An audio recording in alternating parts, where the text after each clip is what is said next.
Čaute ľudia, dnes som robil pečené bravčové stehno na tymiáne a prílohu som urobil z brokolice, cukety a šampiňónov. No tak sa teda poďte pozrieť, ako sa mi to podarilo.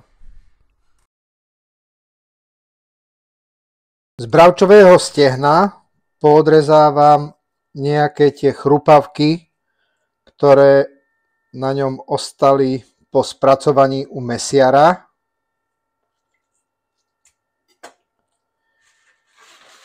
Stehno osuším papierovou útierkou.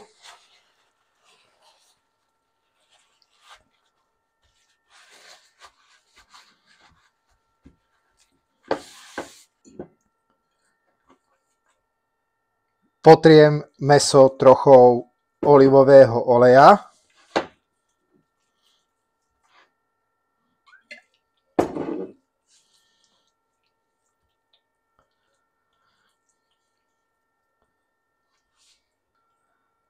No a teraz mäso osolím.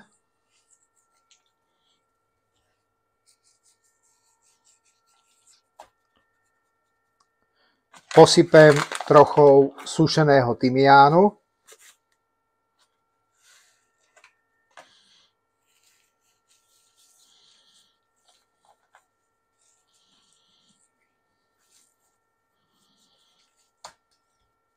A mäso tiež okorením čerstvo namletým korením 4 farieb.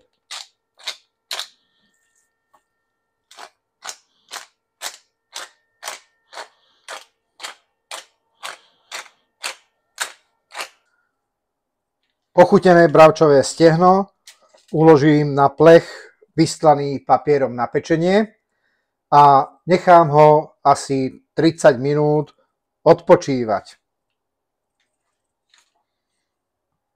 Umytú cuketu nakrájam na tenšie kolieska.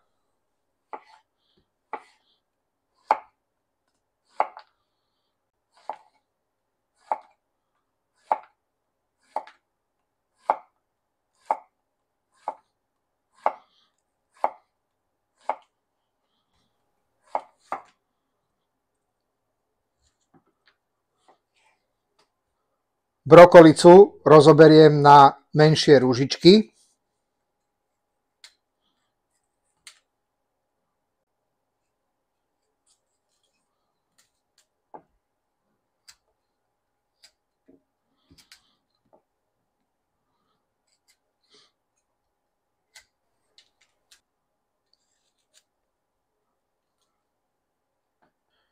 Podrezávam zo šampiónov tie spodky nožičiek.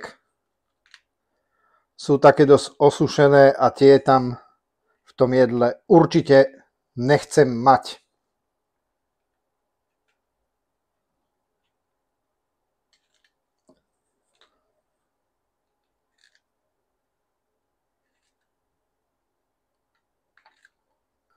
Umyté šampiňóny nakrájam na trochu väčšie kúsky.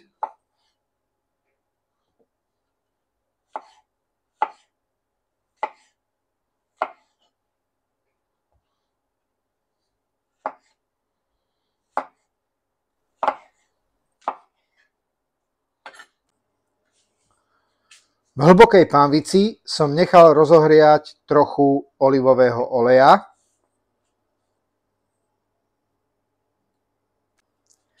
Keď bol olej dostatočne rozohriatý, pridal som do pánvice na ružičky rozdelenú brokolicu a na kolieska nakrájanú cuketu.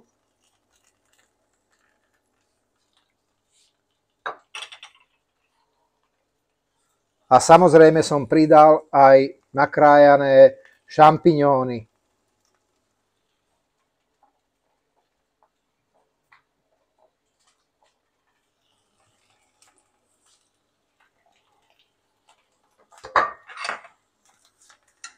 Všetko som trochu spolu opiekol.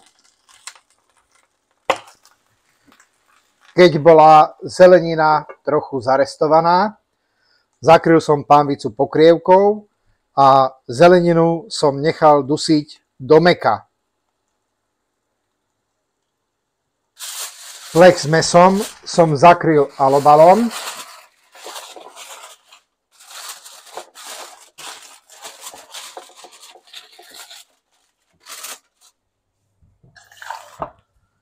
K mäsu som prilial trochu vody.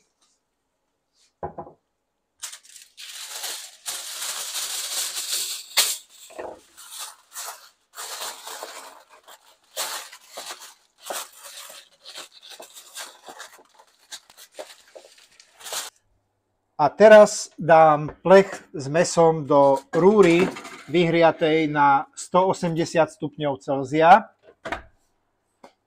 a mäso nechám piecť do mäka. Podusenú zeleninu som dochutil trochou soli a čerstvo namletým korením 4 farieb.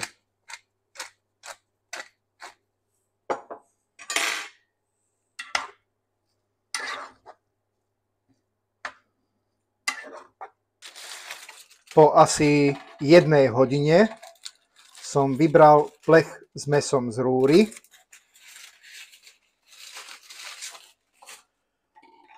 Vyskúšal som, či je stehno mäkké. A plech s mäsom vrátim do rúry zapiecť ešte na nejakých 15 až 20 minút. Mäso počas pečenia občas polejte výpekom.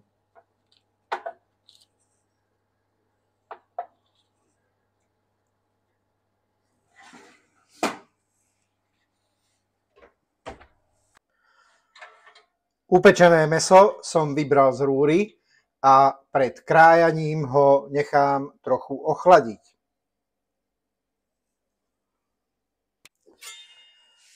A bravčové stehno môžem nakrájať na plátky.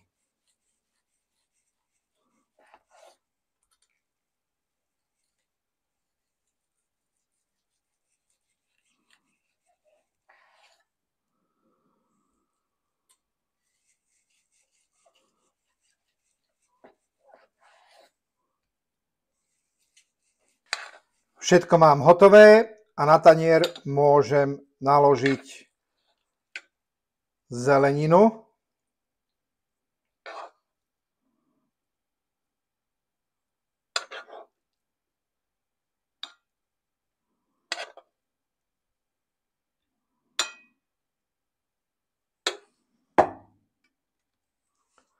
A plátky pečeného bravčového stehna.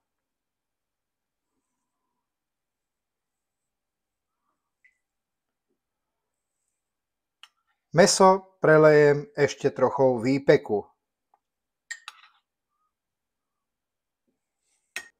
Ak sa rozhodnete pripraviť tento recept vhodný pre diabetikov podľa tohto videa, dajte mi prosím vedieť, ako sa vám podaril.